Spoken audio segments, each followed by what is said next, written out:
Hi, I'm Jean Oswald, end-of-life consultant and hospice nurse. A friend called me last week, and her mom had been on hospice for several months, but she had taken a turn the prior week and was starting to decline quickly. She had been in a lot of pain the week before, and the hospice team had changed the protocol for her medications. And on the morning my friend called me, her mom had woken up in excruciating pain. So, with my experience, I can tell you that anyone who is in significant pain or having symptoms like, serious nausea, vomiting, agitation, they won't be able to let go of their body. And that's really what dying is. It's about letting go of the human clothing that we wear. So I asked the difficult question, are you ready to say goodbye to your mom?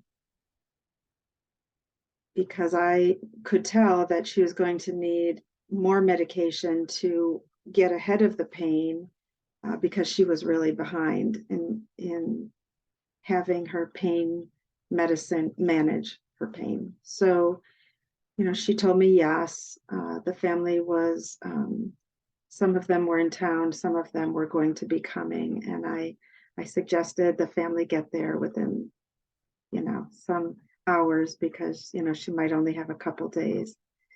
So I was able to give her some suggestion that were helpful, and her mom did pass within 2 days.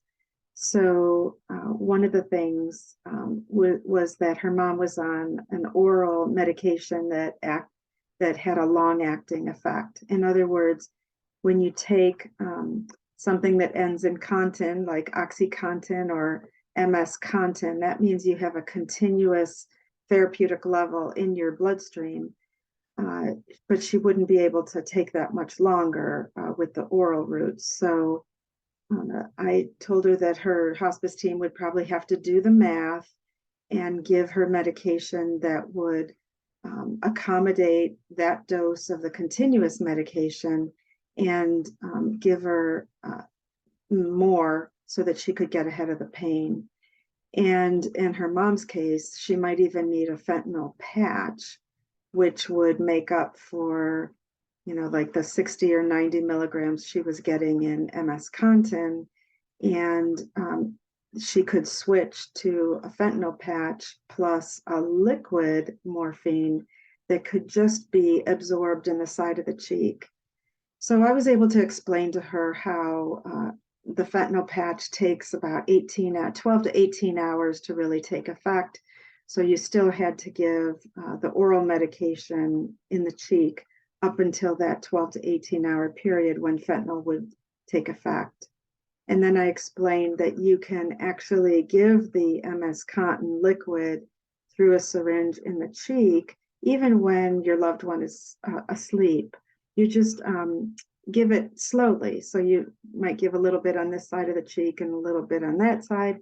And maybe you give it over a minute so that it has time to absorb into the side of the cheek. So that was one thing. And I did encourage her to have her family come. And also, one of the anti-anxiety medications, Ativan, also known as lorazepam, would probably need to be given a little bit more frequently as well.